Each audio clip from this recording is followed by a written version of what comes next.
Welcome to Mrs. V's Reading Corner, where you can enjoy books for educational, fun, or even bedtime stories. Please take the time to like this video, comment below with how you enjoyed it, book suggestions, and more. And don't forget to subscribe to my channel to get all the new books that I post first.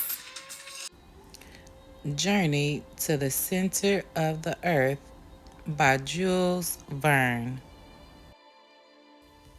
In 1864, when this story was written, people did not know what the center of the earth was made of. One science fiction writer, Jules Verne, imagined what it might be like. In Verne's story, Professor von Hartwig discovers a crater in Finland that leads to the very center of the earth and sets out with his nephew, Harry, and a guide, Hans, to explore it. They descend many miles downward. Finally, they reached a deep ocean and decided to explore it on a raft.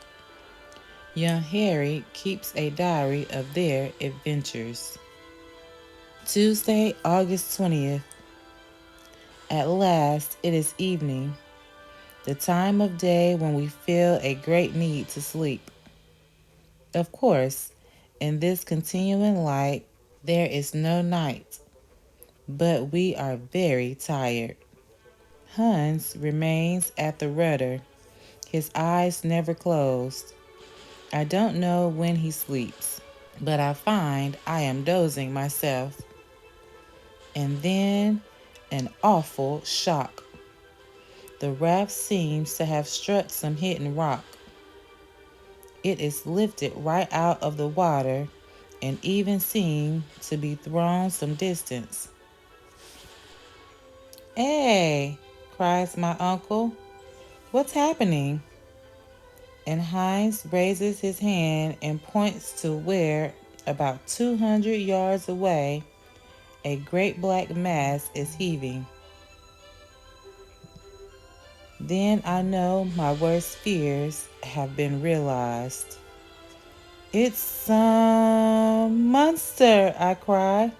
"Yes," cries the professor, "and over there is a huge sea lizard, and beyond it, a crocodile. But whoever saw such a crocodile? Such hideous jaws, such terrible teeth." "And a whale," the professor shouts. "See these enormous fins, and see how it blows air and water."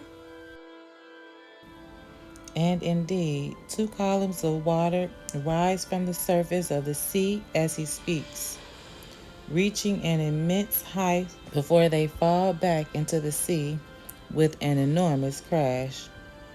The whole cave in which this great sea is set, its walls and roof invisible to us, echoes with the sounds of it. We are at the center of the most tremendous uproar. And then we see, and how tiny we feel, that we are in the middle of a great circle of these creatures. Here, a turtle, 40 feet wide. Here, a serpent, even longer, its ghastly head peering out of the water. Wherever we look, there are more of them. Great teeth, frightful eyes, great coiling bodies. They are everywhere. I snatched up my rifle and think at once how useless it is. What effort would a bullet have on an armor that encases the bodies of these monsters? There seems no hope for us, though suddenly most of the creatures had plunged under the surface and are no longer to be seen. They leave behind a mighty crocodile and a prodigious sea serpent, and they are making toward us, and the end seems near. I think that, useless though it is, I will fire a shot. But Hans make a sign for me to wait. For these monsters, having come so close to the raft, suddenly turn and make a rush at each other. In their fury, they appear not to have seen us, and at that moment we realize how very small we are. To their great eyes, we must seem nothing bigger than an inch or so of floating scrap. And so, in a thunder of broken water, the battle begins. At first, I think all the other creatures have come to the surface and are taking part. There is a whale, there a lizard, a turtle, and other monsters for which I can find no name. I point them out to Hans, but he shakes his head. Devia, he cries. Devia? Two. Why does he say two? There are more than two, I cry.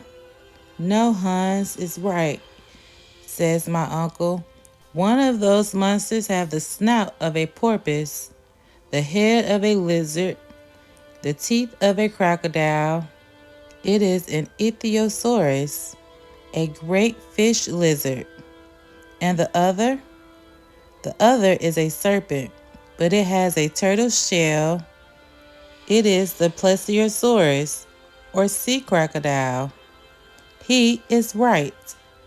There seems to be half a dozen monsters or more, but the truth is there are only two.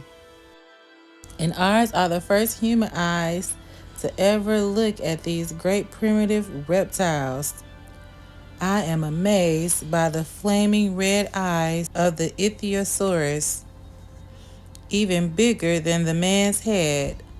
Those eyes, I know, are of enormous strength, since they have the resistance to pressure of water at the very bottom of the ocean. The creature is 100 feet long at least, and when I see his tail rise out of the water, angrily flicking like the hugest whip you could imagine, I can guess at his width. His jaw is even larger than I'd ever dreamed a jaw could be. And I remember that naturalists said the jaw of an ichthyosaurus must have contained at least 182 teeth. They were making their calculations, of course, from the fossilified bones of creatures they imagined had been extinct for millions of years. Now I and Heinz and the professor are gazing from our tiny raft at a living ichthyosaurus rising from an ocean deep inside the earth. The other creature is the mighty Plethosaurus, a serpent with a trunk like an immensely long cylinder, and a short thick tail and fins like the banks of oars in a Roman galley. Its body is enclosed in a shell, and its neck flexible as a swan's, rising 30 feet above the surface of the sea. No other human being has ever seen such a combat. They raised mountains of water, and time and again the raft seems about to be upset. Time and again we imagine we are drowned. The creatures hiss at each other, and the hissing is worse than the sound of the wildest winds you can imagine, all blowing together.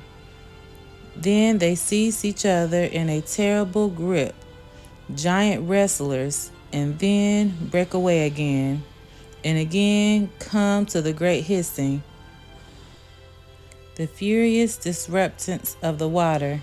In the middle of it all, how tiny we are, we crouched on the raft, expecting that any moment it will be overturned and we shall drown in that wildly disturbed sea, thousands of miles below the surface of the earth, far, far from the sky, trees, and blessed fresh air.